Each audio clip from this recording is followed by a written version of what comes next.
আপনি 2026 সালে তেলাপিয়া চাষ করবেন। এই তেলাপিয়া চাষের জন্য আমরা জানি দুইটা পুকুর দরকার হয়।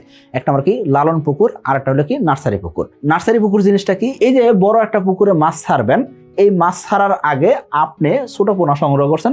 এই পোনাগুলা আপনি যখন বড় পুকুরে চাষে দিতে চান, সেই ক্ষেত্রে ডিরেক্ট চাষে দিলে কি হবে, কত পার্সেন্ট পোনা টিকলো বা কতগুলা মাছ আছে, কি পরিমাণ খাবার দিবেন সেটা কিন্তু আপনি জানেন না।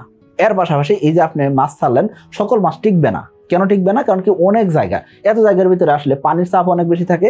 এর পাশাপাশি এই যে অনেক বড় জলাশয়, এখানে মাছ সঠিকভাবে খাবার পাবে না। তো এই কারণে মাছগুলো অপুষ্টিতে ভুগতে পারে, মাছের সাইজ ছোট বড় হতে পারে। এই কারণে কিন্তু আমরা বলে থাকি তেলাপিয়া চাষে দেওয়ার আগে আপনাকে কি করতে হবে, অবশ্যই নার্সারি করতে হবে। তাহলে আমরা নার্সারি করব কত মাস? নার্সারি করব 1 মাস, সর্বোচ্চ আপনি 1.5 মাস করতে পারেন। সো 1 মাস থেকে 1.5 মাস আপনি যখন নার্সারি করবেন, নার্সারি করলে মাছগুলো মোটামুটি 30 পিসে বা 25 পিসে যখন কেজি চলে আসবে, তখন আপনি কি করবেন, আপনি চাষের পুকুরে দিবেন। এই যে চাষের পুকুরে দিলেন, চাষের পুকুরে দেওয়ার 3 মাস পর আপনি মাছ বিক্রি করতে পারবেন। এখন আপনি বলতেন ভাই 3 মাস পরে কেমনে মাছ বিক্রি করবো? তেলাপিয়া মাছ 4 মাসে বিক্রি হয়। হ্যাঁ, তেলাপিয়া মাছ আপনি 4 মাসে বিক্রি করতে পারবেন যদি আপনি এসে তেলাপিয়ার পোনা সংগ্রহ করেন। এখন আমরা জানবো এই যে লালন পুকুরে আমরা কি করব, 3 মাসে 300 গ্রাম ওজনের তেলাপিয়া কেমনে করব। 300 গ্রামের একটু কম বেশি হইতে পারে, কিছু মাছ হয়তো 280 গ্রাম, 250 গ্রাম, 270 গ্রাম হইতে পারে। অর্থাৎ 4 পিস বা 3 পিসে কেজি অনায়াসে আসবে যদি আপনি ভালো মানের খাবার দেন, পুকুর ব্যবস্থা ভালো হয় এবং চাষ পদ্ধতি যদি সঠিক হয়, আবহাওয়া যদি কন্ট্রোলে থাকে এবং আপনার মাছের যদি রোগ ব্যাধি না হয়, সেক্ষেত্রে ইনশাল্লাহ আশা করা যায় আপনি 3 মাসে 3 পিসে কেজি নিয়ে আসতে পারবেন লালন পুকুরে। তার মানে 1 মাস থেকে 1.5 মাস আপনি পোনাগুলোকে নার্সারি করছেন, নার্সারি করে মোটামুটি 20 পিস বা 25 পিস বা 30 পিসে কেজি নিয়ে এসে আপনি চাষের পুকুরে দিচ্ছেন। এখান থেকে নিয়ে আপনি ইনশাল্লাহ আশা করা যায় পরবর্তী 3 মাসের ভিতরে মাছ বিক্রি করতে পারবেন। এখন কথা হলো এই যে আমরা 3 মাসে মাছগুলো বিক্রি করবো, সেই ক্ষেত্রে আমরা কিভাবে চাষে দিব বা আমাদের মাছগুলোকে কি খাবার দিতে হবে, তো সেই জিনিসগুলো আমরা জানার চেষ্টা করব। মার্চ এবং এপ্রিল মাসের মধ্যে এসে তেলাপিয়ার পোনা অর্ডার করলেই 2 জন সৌভাগ্যবান ব্যক্তি পাচ্ছেন পবিত্র উমরা হজ পালনের সুবর্ণ সুযোগ। আর লটারির লাইভ ড্র হবে 1 মে 2026।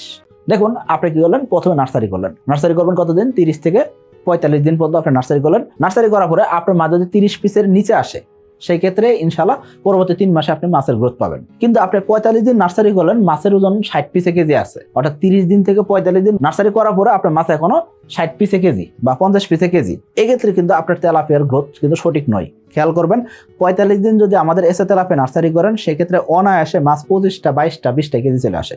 আপনার মাছ যদি 60টা কেজি থাকে, তার মানে আপনার গ্রোথের দিকে প্রথম থেকে পিছিয়ে আছেন।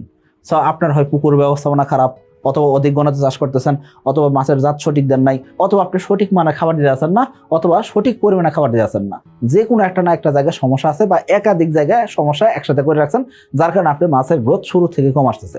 এই যে শুরু থেকে যদি কম আসা শুরু হয়, তার জন্য কিন্তু আপনি কিন্তু পরবর্তী সময় আগাইতে পারতেছেন না। আশা করি আপনাকে বুঝাইতে পারছি। তার মানে আপনি 28 দিন বয়সের তেলাপিয়ার পোনা সংগ্রহ করলেন, অবশ্যই মনোসেক্স তেলাপিয়ার পোনা সংগ্রহ করছেন। 28 দিন বয়সের পোনা সংগ্রহ করার পরে এগুলাকে আপনি নার্সারি করলেন। 30 থেকে 45 দিন নার্সারি করার পরে মাছগুলো যেদিন চাষে দিবেন, সেই দিন চাষের পুকুরে বা লালন পুকুরে বয়স হবে কতদিন? 1 দিন। তার আগে নার্সারি পুকুরে বয়স ছিল 30 থেকে 45 দিন। আশা করি বুঝতে পারছি। সো যেদিন আপনি লালন পুকুরে মাছগুলো চাষে দিলেন, সেই দিন থেকে 1 দিন কাউন্ট করলেন। ওই দিন থেকে যদি কাউন্ট করেন, সেক্ষেত্রে সেদিন থেকে ইনশাল্লাহ পরবর্তী 90 দিনে ইনশাল্লাহ আপনি মাছ বিক্রি করতে পারবেন, যদি আপনার মাছ নার্সারি পুকুর থেকে সঠিক গ্রোথ দিয়ে থাকে। অর্থাৎ আপনার 30 দিন নার্সারি করলে মোটামুটিভাবে 30 পিসে বা 40 পিসে কেজি আসতে পারে। আর যদি আপনি 45 দিন নার্সারি করেন, সেক্ষেত্রে অবশ্যই 30 পিসের নিচে চলে আসবে। 20 পিস 22 পিস বা 25 পিসে কেজি থাকতে হবে।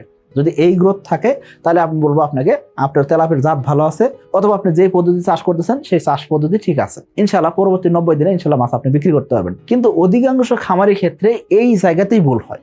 এই জায়গাতেই কেমনে ভুল হয়, তারা কি করে থাকেন, মাছগুলো নার্সারি করবে না, সরাসরি চাষে দিবে। 1 নম্বর ভুল। দ্বিতীয় যে ভুলটা করে থাকে, সেটা কি, নার্সারি করে ঠিকই, কিন্তু সেটা কোথায় নার্সারি করে? হাঁপার ভিতরে নার্সারি করে। হাঁপার ভিতরে নার্সারি করলে 45 দিন তো মাছ আপনি হাঁপার ভিতরে রাখতেই পারবেন না, মাছ অনেক মারা যাবে। পাশাপাশি দেখা যাবে যে পরিমাণ মাছ পাইতেছেন, সেই মাছগুলো সাইজগুলো এক হবে না এবং সাইজ হবে অনেক ধরনের। অর্থাৎ কিছু মাছ 5 গ্রাম, কিছু মাছ 2 গ্রাম, কিছু মাছ 1 গ্রাম, কিছু মাছ 10 গ্রাম, এরকম সাইজ হয়ে যাবে। তো আমরা এই জন্য হাঁপার ভিতরে নার্সারি করতে না করি। এখন তাহলে আপনি আতর পুকুরে যদি সঠিকভাবে নার্সারি করে থাকেন, ইনশাল্লাহ আপনার মাছ 30 পিসে কেজি বা 30 পিসে কেজি নিচে যদি চলে আসে, ইনশাল্লাহ পরবর্তী 3 মাসে আপনি মাছ বিক্রি করতে পারবেন। এই যে আপনি নার্সারি পুকুর থেকে মাছগুলো নিয়ে চাষের পুকুরে দিলেন, চাষের পুকুরে দেওয়ার পর থেকে আপনার মাছের জন্য কি কি ব্যবস্থাপনা নিলে পরবর্তী 90 দিনে আপনি মাছ বিক্রি করতে পারবেন? 2026 সালের এসে তেলাপিয়া পোনার দাম নির্ধারণ করা হয়েছে প্রতি পিস 1 টাকা 45 পয়সা করে। তাহলে আর দেরি কেন, আজই এসে তেলাপিয়া পোনার অর্ডার করুন এবং প্রায় 0% মৃত্যু হারে পোনা ডেলিভারি গ্রহণ করুন। পরবর্তী 90 দিনে মাছ বিক্রি করতে চাইলে আপনাকে কি করতে হবে? সর্বপ্রথম ভালো মানের খাবার দিতে হবে, ভাসমান খাবার দিতে হবে, মাছের ঘনত্ব সঠিক রাখতে হবে, সঠিক জাতের মনোসেক্স তেলাপিয়ার পোনা সংগ্রহ করতে হবে, যেই মাছগুলো দ্রুত বর্ধনশীল মাছ এরকম মাছ সংগ্রহ করতে হবে, এবং কি আপনাকে কি করতে হবে, চাষ পদ্ধতির সময় অবশ্যই সঠিক একটা পদ্ধতিতে মাছ চাষ করতে হবে। এর পাশাপাশি আপনি যে খাবার দিয়েছেন সেই খাবারটা অবশ্যই সঠিক পরিমাণে যাতে হয়, মাছের আকার অনুযায়ী সাইজ অনুযায়ী আপনাকে খাবার নির্ধারণ করে দিতে হবে, অর্থাৎ মাছের প্রোটিন মাত্রাটা সঠিক রাখতে হবে। আপনার মাছ যখন 20 থেকে 30 পিসে কেজি আসছে, এই সময় আপনি কি করবেন, 2 মিলি খাবার দিলে ইনশাল্লাহ মাছ খাবে। মাছ যখন 15 থেকে 20 পিসে কেজি থাকবে তখন আপনি 2.4 মিলি খাবার খাইতে পারবেন। 10 থেকে 15 পিসে কেজি আসলে ইনশাল্লাহ মাছ 2.8 মিলি খাবার খাবে। 6 থেকে 10 পিসে কেজি আসলে ইনশাল্লাহ আপনার মাছ 3 মিলি খাবার খাবে। এই 6 থেকে 10 পিসে কেজি আসতে মোটামুটি সময় লাগবে 50 দিনের মতন। অর্থাৎ আপনি যেদিন চাষে দিলেন সেদিন থেকে পরবর্তী 50 দিনের ভিতরে আপনার মাছগুলা 6 থেকে 10 পিসে কেজি চলে আসবে। যদি আপনার মাছের গ্রোথ এরকম ভাবে না আসে, তার মানে আপনার যে কোনো একটা জায়গায় সমস্যা আছে। আশা করি বুঝতে পারছি। এখন আপনি বলতে ভাই এই যে আপনি কথাগুলো বলতেছেন আসলে আসবে কিনা, হ্যাঁ আমাদের অসংখ্য এসে তেলাপিয়া খামারি আসতেছে, তো আপনার কেন আসবে না? তো আপনার যদি না আসে তার মানে অবশ্যই কোনো না কোনো জায়গায় সমস্যা আছে। আপনার মাছ যখন 6 পিস থেকে 10 পিসে কেজি আসছে, এখান থেকে আপনার মাছ 3 পিসে কেজি নিয়ে আসতে পরবর্তী 1 মাস সময় লাগবে। তার মানে এই 90 দিনের ভিতরে ইনশাল্লাহ আপনি মাছ বিক্রি করতে পারবেন। আশা করি বুঝতে পারছি। সো লাস্ট পর্যন্ত 3.4 মিলি খাবার খাওয়াবেন। এই খাবারটা সঠিক পরিমাণে দিতে হবে, ভাসমান খাবার দিবেন, এবং প্রোটিন মাত্রা 28% থেকে 29% রাখার চেষ্টা করবেন। দেখবেন কি আপনি মাছের গ্রোথ ইনশাল্লাহ পাবেন। আশা করি বুঝাইতে পারছি। আর তেলাপিয়া চাষের ক্ষেত্রে অবশ্যই আপনার লালন পুকুরের যত্ন ভালো হইতে হবে, আপনার পুকুর ব্যবস্থাপনা ভালো হইতে হবে, পদ্ধতি যদি সঠিক থাকে ইনশাল্লাহ রেজাল্ট আসবে। সকলে ভালো থাকবেন, সুস্থ থাকবেন। আসসালামু আলাইকুম।